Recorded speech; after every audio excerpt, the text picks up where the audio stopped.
नमस्कार. आजचा व्हिडिओ हा इंटरेस्टिंग आणि आस्तिक लोक जी असतील ही पूर्णपणे ह्याला रिलेट करू शकतात. नास्तिक जरी असला तरीही तुम्ही हे नाकारू शकत नाही, कारण की विज्ञानातले हे काही घटक किंवा काही गोष्टी याला लागू होतात.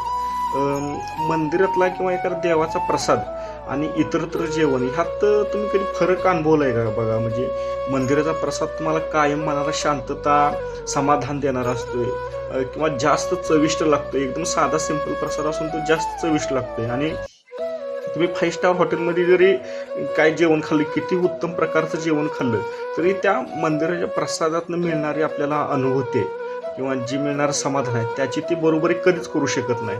तुम्ही नास्तिक जरी असला आणि कुणाच्या तर सोबतीनं जरी हा प्रसाद खाल्ला तरी सुद्धा तुम्ही या गोष्टीला रिलेट केला असतील.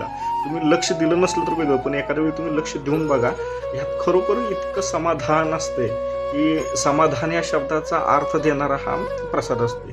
मग असं का होतंय की प्रसाद म्हणजे असं इतकं त्यात काय असतंय की मला परवा दत्त जयंतीचा प्रसाद होता आणि मला आधी जेवणाची आवड आहे, तरी पण तो प्रसाद मी इतक्या भरपूर खाल्ला आणि तृप्तीचा अनुभव आला मला. कायमच येतो प्रसाद खाल्ल्यानंतर, आणि त्यावेळी आला म्हणून म्हटलं यावर व्हिडिओ बनवा. देवाचा प्रसाद म्हणजे हे फक्त जेवण नाही, ते एक ईश्वराचं वरदान आहे. म्हणजे तो केवळ एखादा आपण कुठंतरी जेवतोय असा विषय नाही. तो एक ईश्वरानं आपल्याला, भगवंतानं दिलेला एक आशीर्वाद, दिलेलं प्रेम म्हणून आपण ते ग्रहण करतोय आणि तो तसंच अनुभूती आपल्याला येते आणि त्यामुळे आपलं समाधान होते. प्रसादात भावनेची शुद्धता असते. देवाचा प्रसाद बनवताना कधीही अशा भावनेनं बनवलं की मला ह्यातनं 4 पैसे मिळतील, रखरखीनं नाही, एकदम शांत मनानं व्यवस्थितपणे बनवून शुद्ध आणि पवित्र भावनेनं प्रसाद बनवला जातो आणि तो देवाला अर्पण करून नंतर भक्षण की आपण करतोय. त्याच्यामुळं आपल्याला त्यातून एक दिव्य ऊर्जा मिळते. देवाला प्रसन्न केलं मग त्याची शुद्धता आणि पवित्रता वाढते आणि त्याच्यामुळे ते आपल्याला आता ती मार्गदर्शक गुरुवारमध्ये एक स्टोरीमध्ये एक प्रसादाची एक स्टोरी आहे बघा. ती प्रसाद न खाल्ल्यानं, मग ते प्रसाद खा असं त्या खायलाच पाहिजे असं त्याचा उद्देश आहे.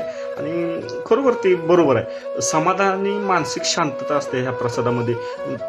त्याच्यामुळे आपल्याला भरपूर समाधान मिळते, तृप्तीचा अनुभव मिळतो. आपण प्रसाद भक्षण केल्यानंतर प्रसाद हा मनाची आणि शरीराची दोन्हीची भूक भागवते. आत्म्याची जी भूक असते आपल्या समाधान शांततेची, ती आपली भूक भागवतोय आणि देवान दिलेला असतोय प्रसाद, अशी आपली भावना असते. त्याच्यामुळे आपल्याला अधिक जास्त समाधान त्यातून मिळते.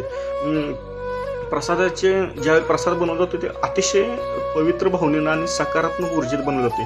शक्यतो प्रसाद हा मंदिराच्या ठिकाणी किंवा जिथं उत्सव, धार्मिक विधी केला जातो अशा ठिकाणी असते. यामध्ये ऑटोमॅटिकली की सगळ्या वातावरणामध्ये एक प्रसन्नतेचं वातावरण असते, सकारात्मक ऊर्जा तयार झालेली असते आणि त्याच्यामुळे तो प्रसाद अतिशय उत्तम आणि समाधान देते.